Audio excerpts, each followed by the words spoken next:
Hello everyone. So the question here is briefly describe the following. यहाँ पे हमें explain करना है इन चार टर्म्स को.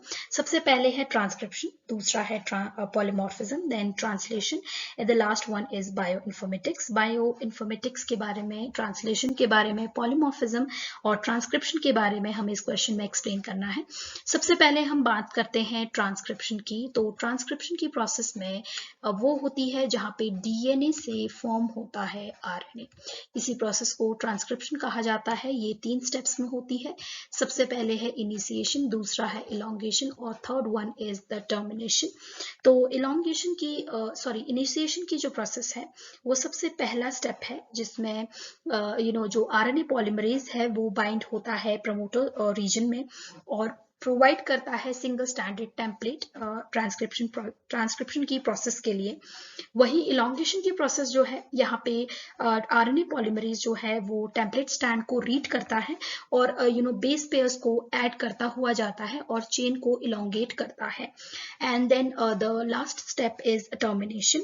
एंड टर्मिनेशन की जो प्रोसेस है उसमें होता क्या है कि यहाँ पे टर्मिनेटरी सीक्वेंस जो है वो आता है और यहाँ पे जो ट्रांसक्रिप्शन की प्रोसेस है वो एंड हो जाती है.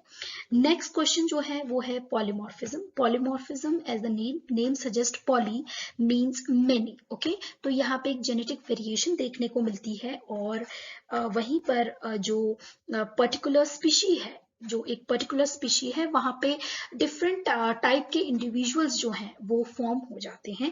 इसी को पॉलीमॉर्फिज्म कहा जाता है. नाउ पॉलीमॉर्फिज्म जो है वो अकर होता है क्योंकि जो वेराइंग सीक्वेंस हैं न्यूक्लियोटाइड के, they are located in different portion of DNA helix और इस यही जो है वो रिजल्ट करते हैं वेरिएशन और पॉलीमॉर्फिज्म में एक पॉपुलेशन में. और पॉलीमॉर्फिज्म ही जो है वो रिस्पॉन्सिबल होता है स्पेसिएशन और इवोल्यूशन के लिए. अगर हम तीसरे क्वेश्चन की बात करें जो कि है ट्रांसलेशन, तो ट्रांसलेशन प्रोसेस होता है जहां पे आरएनए से बनता है protein. Okay, the protein is synthesised from RNA. ये भी 3 स्टेप्स में होता है, इनिशिएशन, इलोंगेशन एंड टर्मिनेशन. तो इनिशिएशन की अगर हम बात करें सबसे पहले, तो ये सबसे पहला प्रोसेस है और यहाँ पे राइबोसोम जो है वो असेंबल होता है अराउंड एमआरएनए और यहाँ पे वो रीड करता है सबसे पहला टीआरएनए जो कि है मेथियोनिन, जो कि स्टार्ट कोडॉन है और यहाँ पे जो ट्रांसलेशन की प्रोसेस है वो स्टार्ट हो जाती है.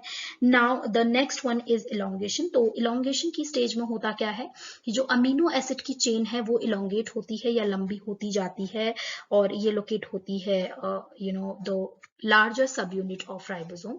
एंड द टर्मिनेशन की प्रोसेस जो है वो यहाँ पे आकर जो ट्रांसलेशन की प्रोसेस है वो खत्म हो जाती है और जो पॉलीपेप्टाइड की चेन है वो रिलीज हो जाती है.